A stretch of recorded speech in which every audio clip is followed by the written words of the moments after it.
Some of what we talk about you'll have seen before in Algebra 2, and there will be a few things that are new to us in Honors Pre-Calculus. If you've taken Algebra 3, those things you've likely seen before.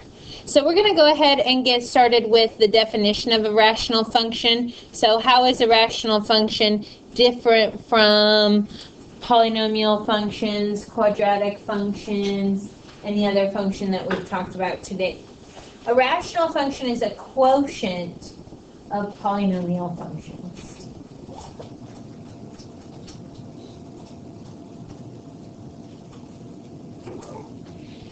So we can write it as f of x, being the rational function, equals n of x over d of x, where n of x and d of x are polynomials. Think about the polynomials that we've been working with in section 2.5. Those are polynomials.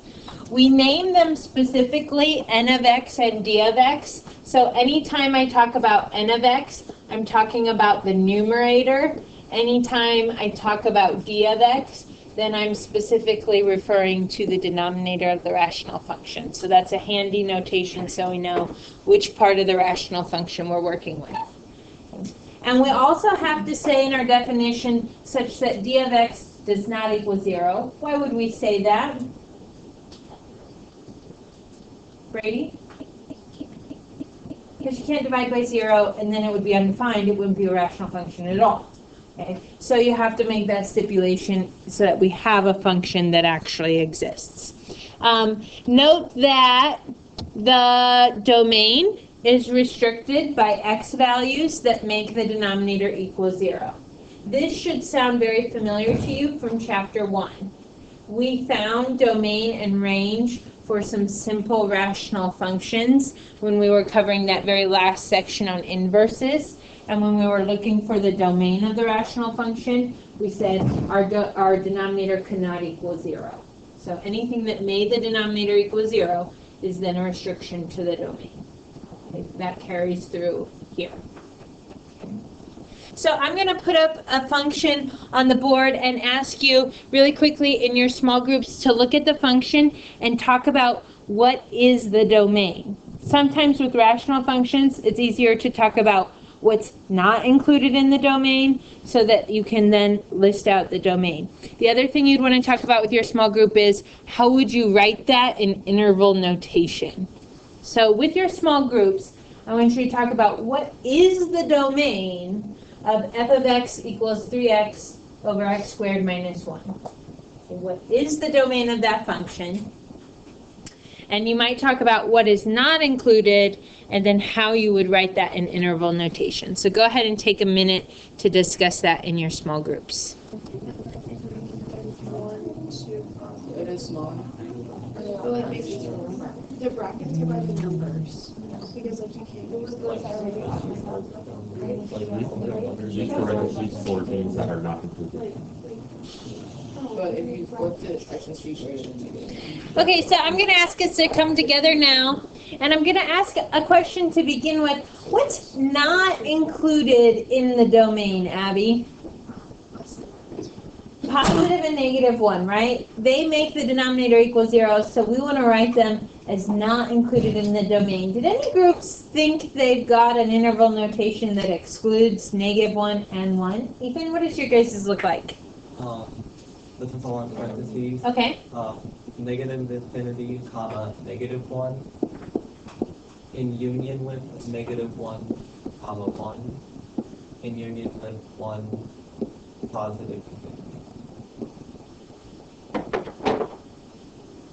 Okay. That first interval includes everything on the left side of negative 1. So everything less than negative 1, but not including negative 1. The middle interval picks up right after negative 1 and includes all those things that are in between negative 1 and 1. You know, 0 and the other decimals and fractions that exist there. And then we pick up in the last interval for everything to the right of positive 1. Okay. So if you have two things excluded from a domain, you'll really have three separate intervals to write. Okay, and then use parentheses so that you exclude the numbers 1 and negative 1. Excellent. Next thing we want to talk about is what happens to f of x as x approaches the excluded values. So as we get closer to -1 or +1, what happens to the graph? And I said give a hint here of see the graphing calculator. I've actually graphed it already for you. So this is the picture of what 3x over x squared minus 1 looks like. And what I want to talk about is what happens to your graph as you get closer to -1 or 1. Those are the excluded values.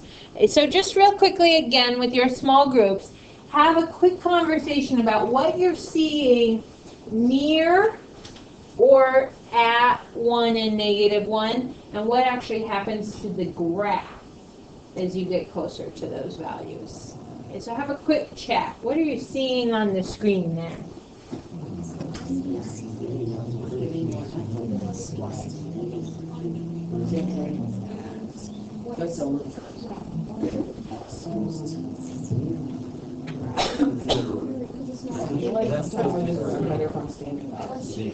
So just stand and just watch. What you gotta do, man? What's going on? I just put my notebook right here and just stand and watch. That's fine. That's not bothering me. Okay, I'll do that. Like jump over to the. Well, because the graph. As long as you're doing it. The graph cannot touch, so Okay, let's come together and kind of see where we're at. What are some ideas that you're throwing around? You guys had conversations, so share out with us. There's no right or wrong answers here. Elias, would you be a spokesman for your group? sure. So as we get closer to -1 and 1, the two graphs on the sides start to go away from those points. Oh wait, I just noticed something. So the middle graph intersects the x-axis right between those 2 points. That's just something I'm interested in. Okay, so we have an x-intercept there. Cool. Rachel? When it gets to -1 and 1, it starts to go vertical instead of continuing to go out by a lot. So it's more like a vertical line instead of. So you're describing possibly the vertical asymptote? Okay. And when you say it starts to go vertically, can you expand on that, what you mean for the actual graph itself? Like the y-axis begins to surf more, like between each one. Oh, the y values. Yeah, if you just keep going and you're getting closer and closer to -1, your y values just get higher and higher. So what are your y values approaching on that left side of -1? Positive infinity, and I apologize if that's not really a straight line. Okay. And then what happens if you're approaching -1 from the left side? What happens to your y values? They would approach the negative infinity. Does the same thing happen at the other excluded value? Yeah, right? You see that vertical asymptote. Maybe your group talked about that there's a vertical asymptote there. Note that when you have a vertical asymptote, your graph is going to move in really, really close to your vertical asymptote, but never actually reach the vertical asymptote, right? And then we're going to have what Rachel describes, where the y values are changing more and more, and so it almost looks vertical there. And what that would translate to mathematically is your y values start to approach either a positive infinity or a negative infinity. And that's a characteristic of a vertical asymptote. That's going to be kind of important for us when we go on to our next section next week, section 2.7. This idea that when we approach the vertical asymptote, we get really, really close to that value, but we don't actually touch it. Our y values approach positive and negative infinity. Okay. Let me ask this question. Is there a horizontal asymptote to this graph? A few people are saying no, and some people are saying yes. Kaylee, I saw you shake your head yes. What do you think the horizontal asymptote is? She's chewing some goldfish. 0. Y equals 0. And then, Eric, I saw you shaking your head no. Why would you say no? Oh, you said yes. Ethan, you were shaking your head no. Because there's a line through it. because there's a line through it, and you're trained to think asymptote can't cross the asymptote because that piece Elias told us where we had the x-intercept at 0, we might argue that that's not a horizontal asymptote. On the next slide, when we talk about asymptotes, it's okay for your graph to pass the horizontal asymptote in the middle of the graph. When you are concerned with horizontal asymptotes, you're looking at the far right side and the far left side of your graph. So I'm talking about really end behaviors. If you think about this branch of your graph, as you go further and further right, do you approach the horizontal asymptote? Yes. As you go further and further left, do you approach the horizontal asymptote? Yes. So then it is a horizontal asymptote. It's okay if you cross it in the middle. Okay, so that will go against some of our thoughts.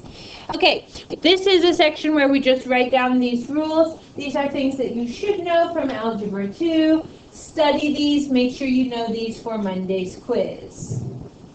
If you're interested in finding vertical asymptote, that is going to occur at those excluded values for our domain, so likely where our denominator is equal to 0.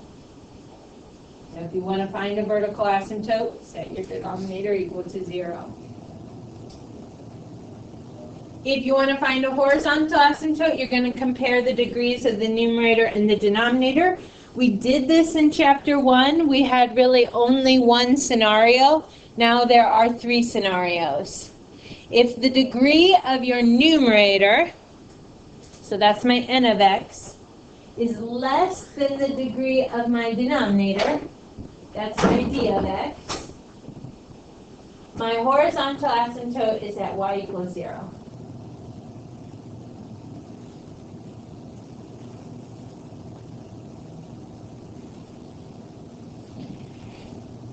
Some of you might be interested to know why that is. A great rational function, just for you to kind of play around with on your own, if you'd like to experiment with that, is something as simple as like x over x squared.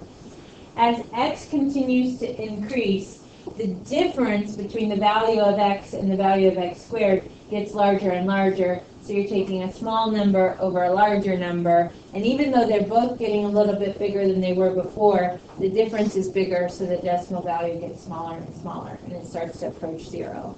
Now you can see that with some of the early numbers, like if x equals 1, 1 over 1 is 1. Then if you put in 2, 2 over 4 is 1/2.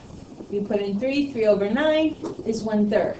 So our fractions are getting smaller and smaller each time we do that. If the degree of the numerator and the degree of the denominator are the same, then this is what we covered in Chapter 1, then y equals a over c. Okay. If you want to add some statement about a over c, you could say a and c are the leading coefficients of the numerator and the denominator. So make sure you know the difference between a leading coefficient and a degree.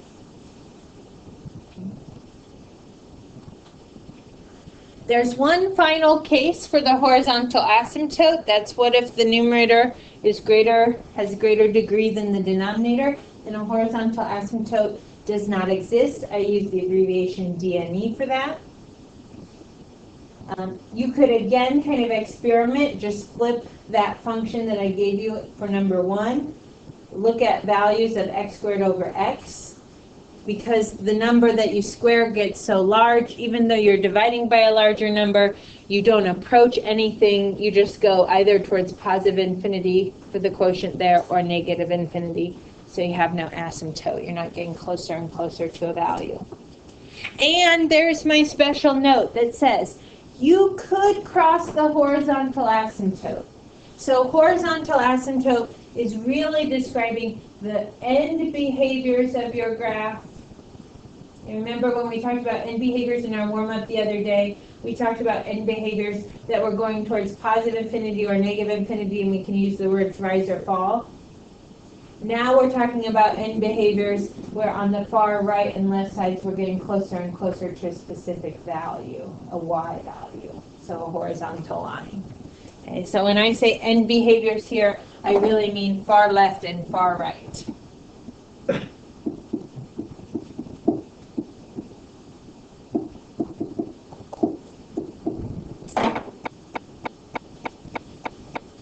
If your end behaviors were like what we saw with polynomials, where we rise or fall, and we're going towards positive or negative infinity, then there is no asymptote because you're not approaching a specific value. Okay, on the next slide, we'll talk just really quickly about intercepts. And we don't really have to talk about intercepts every single time because the rules for intercepts are always the same. If you want to find a y-intercept, you set x equals to 0. If you want to find an x-intercept, you set y equal to 0. Those rules are always the same. Okay.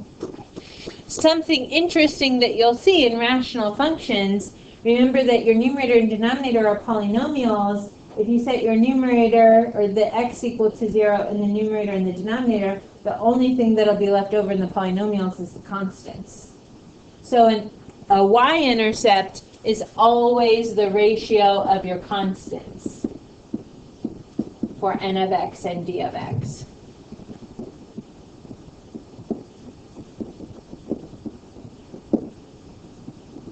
And the constant is the one that doesn't have the x value.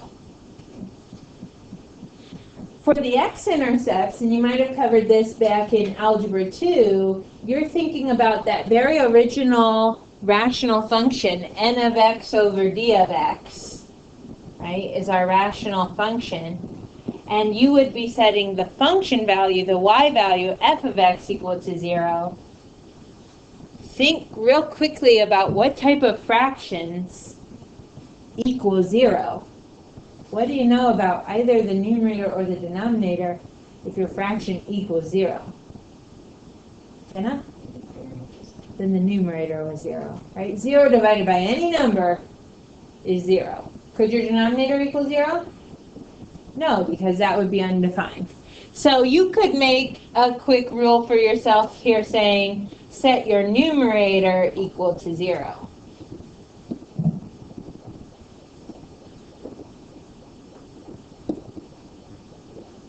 Which would also argue that Jenna argues just based on what she knows about fractions, 0 over anything is equal to 0. You could also argue algebraically if you started solving by multiplying by d of x times 0 would be 0.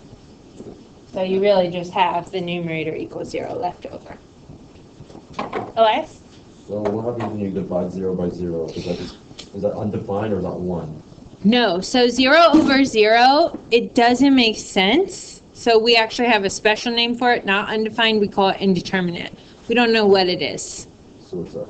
Super unhelpful. That's basically how I would describe it. If you ever see 0 over 0, you would say indeterminate. You can't tell if it's 0.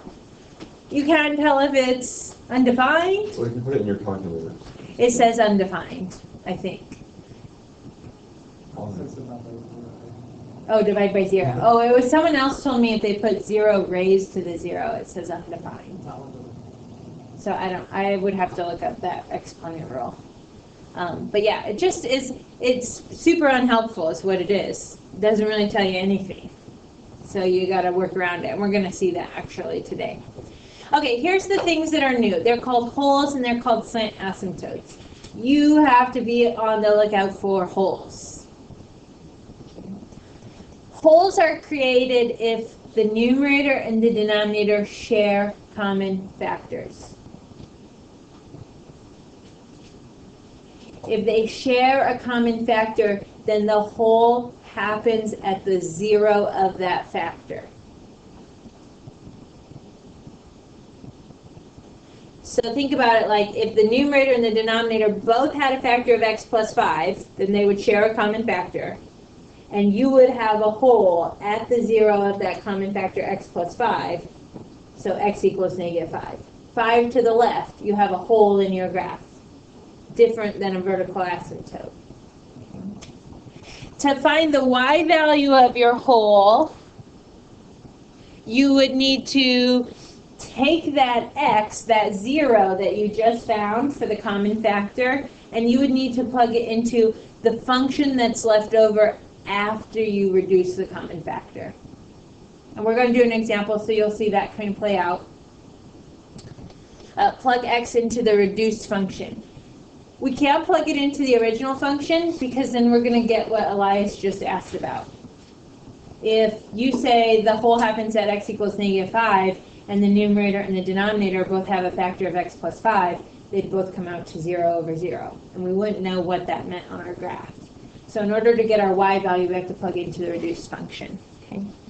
Because we always want to be on the lookout for holes, I'm going to say this, and this will be very important as you work through your assignment. Factor first. If possible, factor the numerator. If possible, factor the denominator. When you factor, you'll be able to find your holes. So factor first. Now, slant asymptote is the other thing that can occur. For a slant asymptote, you'll have a slant asymptote anytime the degree of your numerator is 1 more than the degree of your denominator. Exactly 1 more. So remember, if the degree of the numerator is greater than the degree of the denominator, we would say the horizontal asymptote doesn't exist. So anytime you would have does not exist for horizontal asymptote, you should double check then for slant asymptote. That would be the only time that would occur.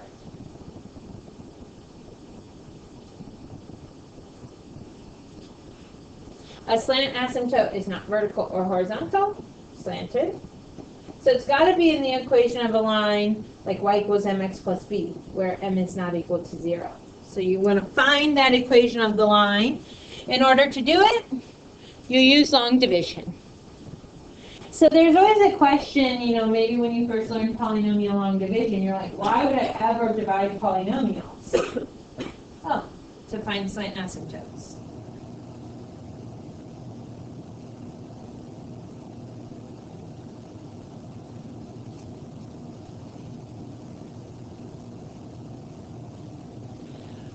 When you run through your long division, what's really nice is you only need to go as far as the quotient. So once you figure out what the quotient, the q of x, up at the top of the division box is, then you don't have to do any other work for long division. So you really don't need to figure out what your remainder is, because that's not part of the slant asymptote. The quotient will be something in the form mx plus b, and then that's something that you could graph.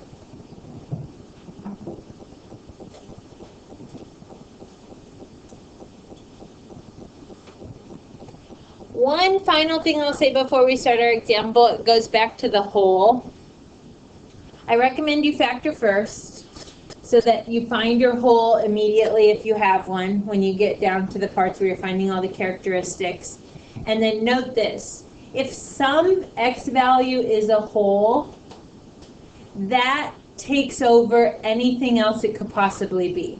So if you find a hole at x equals 2, and then you would also set your denominator equal to 0, and that's where your vertical asymptote would be, it's not a vertical asymptote, it's a hole. If you have a hole at x equals 2, and then you find out that's where you're supposed to have an x-intercept, you don't have an x-intercept, you have a hole. So if anything is a hole, that's what it is, not the other characteristic. Okay, so let's look at an example. We're going to do f of x equals 1 plus x over 1 minus x squared. And I chose these A, B, C, D because it's the same as what the book asks you to do.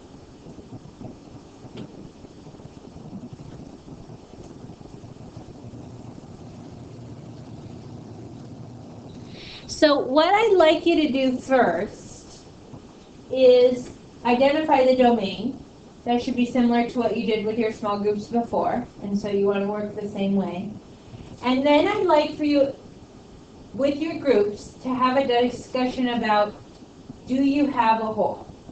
How would you check for a hole? Is there one? And we'll come back together and talk about what is the domain and do we have a hole. Note that the directions don't ask you to find holes, so you always have to be on the lookout for those. Okay, so small groups talk about domain and see if you can decide if there is a hole at all. Jen? So can I break in and say, first of all, did we find a domain? What's the domain? Abby, you shaking your head yes. So, negative infinity to negative 1. Negative 1 to 1.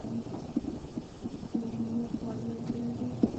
Okay, so it's really the same thing that it was before, right? If we set the denominator equal to 0, there's two values, a positive 1 and a negative 1, that would yield a 0 in the denominator, and that's not possible. So we're going to restrict those two values. Will every rational function have a domain with two restrictions? No. Okay, not necessarily. So now we want to talk about, is there a hole? And Elias's group is kind of verbalizing that out loud. Did any other groups get to talk about the hole? Like, do you think there is a hole? Can you tell right now? No, you really need to see if either the numerator or the denominator is factorable so you can see if they have common factors. Can you factor 1 plus x? Not really. So that's just going to stay the same, 1 plus x. Can you factor 1 minus x squared? Yes. Yes. Its two factors are what? X plus 1, or 1 plus x, 1 plus x, and then 1 minus x. 1 minus x. You don't want to do x plus 1 and x minus 1 because then you'd have x squared minus 1. Yes. And we want the x squared to be negative, we want the 1 to be positive. So it should be 1 plus x, 1 minus x. When you factor it, do you have common factors? Yes. Yes. So you should immediately factor first to check for a hole. So I usually at this point, I cross off the 1 plus x and I write myself a note that I have a hole at 1 plus x equals 0. I have a hole at the 0 of that common factor. The 0 of that common factor is x equals negative 1. So I have a point that will not be a closed point. It will be an open circle, a hole in my graph. And instead of being like a vertical asymptote where my graph will go off towards positive or negative infinity, my graph will actually come in towards that hole. There'll just be an open circle there. Okay? But I need to know the y value. If I were to take negative 1 and plug it back into the original f of x, that would be 0 over 0, unhelpful. So what I want to do is I want to plug it into my reduced function. When I cancel out 1 plus x in the numerator, what's left over? Sorry. A 1. So when I plug in negative 1, I'm plugging it into this reduced function. So I'm finding what is the value of 1, so this is my y value, 1 over 1 minus negative 1. And that gives me 1 over 2. So the y value of my hole is going to be at 1/2. Do you have questions about that we need to talk about?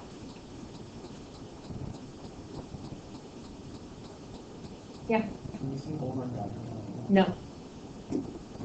Cannot see the hole in the graphing calculator, so it's important that you could do the algebra, the factoring. Okay, good. Okay, so remember that now that there's a hole at x equals negative 1, there's nothing else at x equals negative 1. There is no vertical asymptote, there is no x-intercept, there is a hole. That's important for us to remember, right? Okay. So now we can go about our merry way and we can identify intercepts.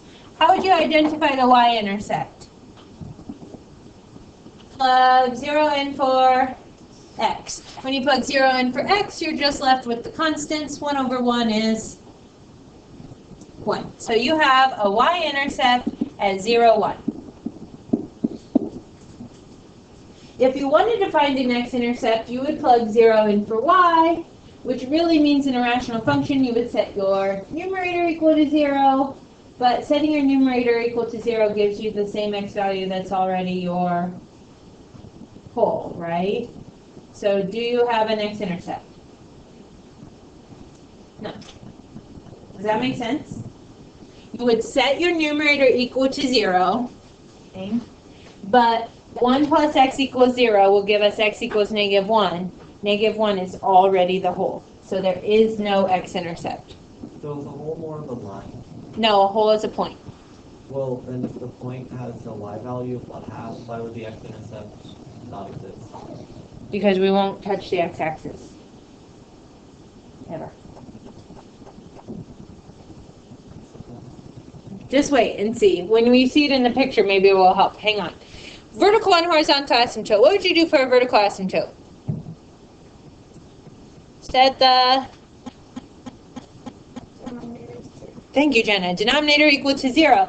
Now, notice that we've already factored the denominator. One of the factors is a whole, so only the remaining factor will be a vertical asymptote. So instead of having 2 vertical asymptotes at -1 and 1, we have 1 vertical asymptote at x equals 1, the remaining factors.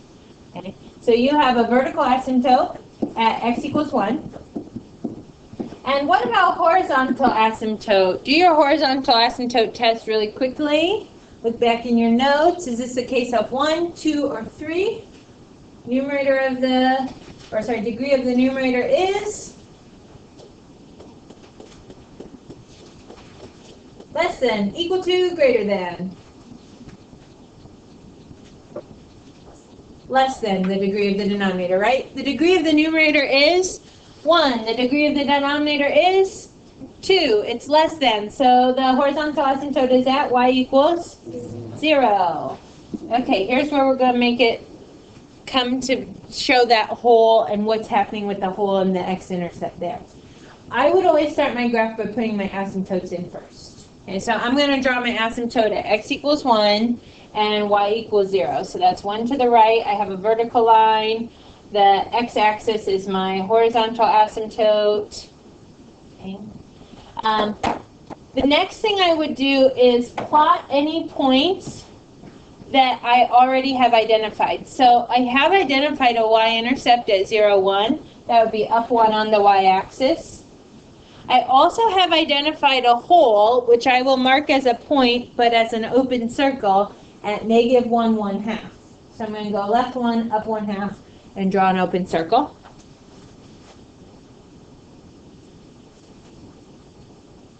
And then based on what I know, my graph should approach my vertical and my horizontal asymptote. My graph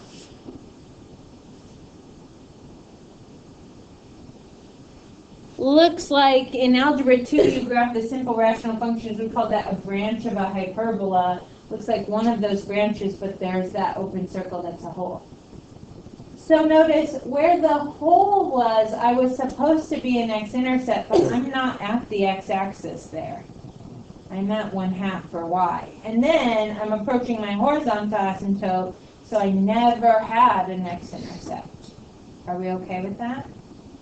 There is no value that I can put in for x and make the function equal 0, because the value I put in gives me something that's indeterminate.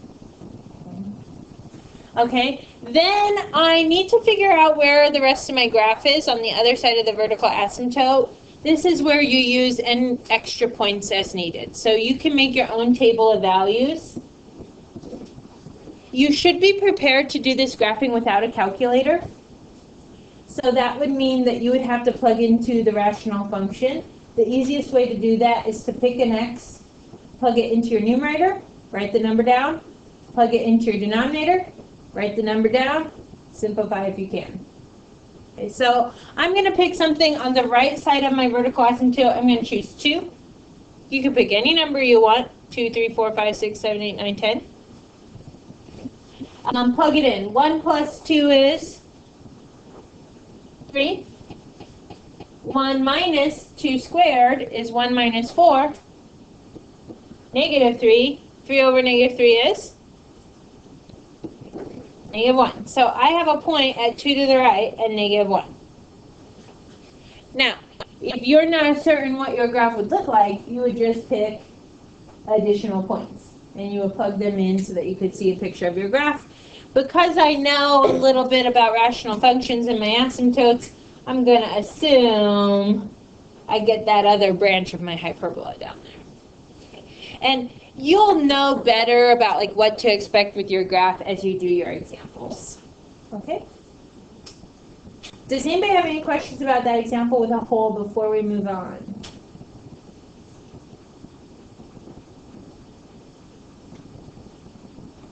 Okay. So we want to do one example that has a slant asymptote.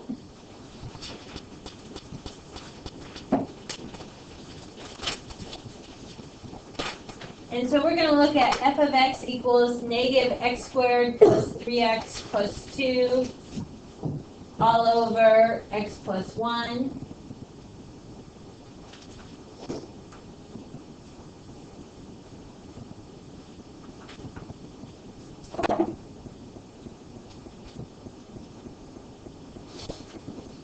For part A, is there anything that should be restricted in your domain? -1. Anything that makes the denominator equal 0. We only have to restrict -1, so we'll write it as negative infinity to -1 in union with -1 to positive infinity. Instead of having 3 separate parts of my domain, I only have 2 because I only have 1 restriction either side. Make sure you're using parentheses instead of brackets. Intercepts. For my y-intercept, I'd just be checking the ratio of my constant values. So 2 over 1 would be 2. I probably should have done what first? Check if I can factor, Nathaniel says very quietly. I should check if I can factor. For the numerator, I don't like that it has negative x squared at the front, so I would factor out the negative. Does x squared minus 3x minus 2 factor? Answer is no. Okay. So it does not factor. Does the numerator and denominator share any common factor then? No, so there is no hole. I kind of jumped the boat on that one. But you should check if there's a hole.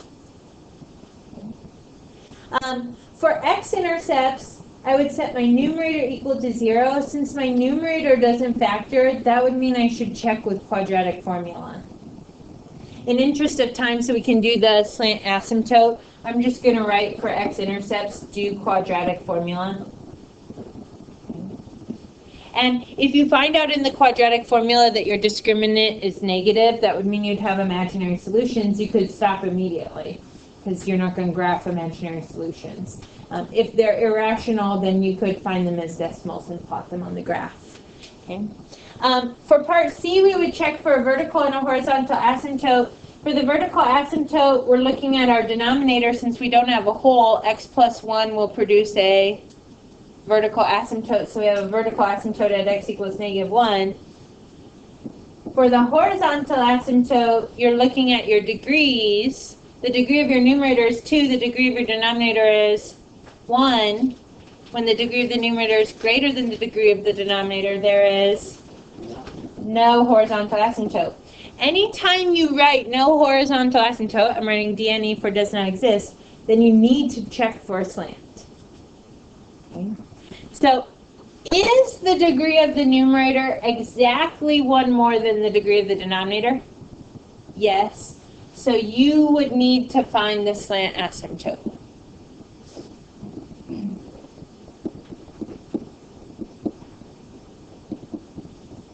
By long division.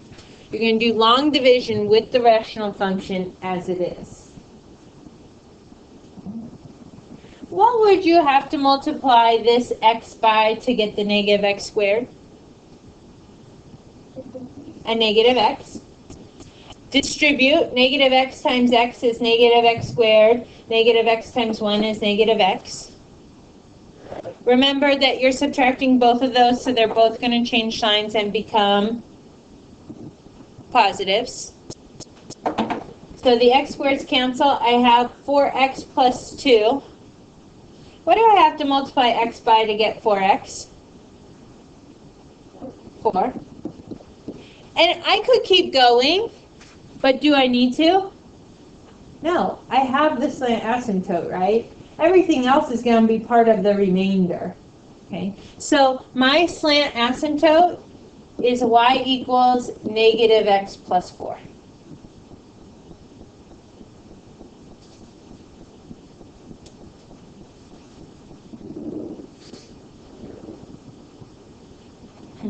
How did you get the horizontal asymptote to be like does not exist? Because the degree of the numerator was 2, the highest exponent.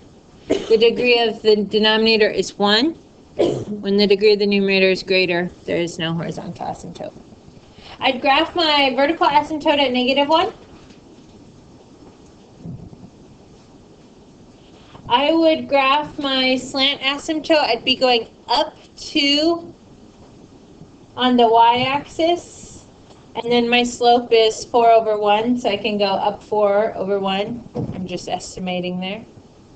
So I have a line.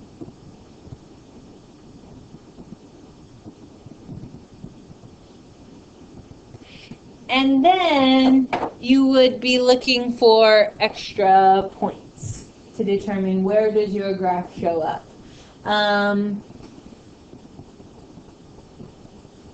Since I have a slant asymptote at 2, I graphed the wrong line, didn't I? I was looking at the bottom. You guys didn't yell at me. Shame on you. No, shame on me. I graphed the wrong line. I apologize. Take it back. I should be graphing this one. Negative x plus 4. So I should start at 4, and then I should go down 1 over 1 to the right. Apologize.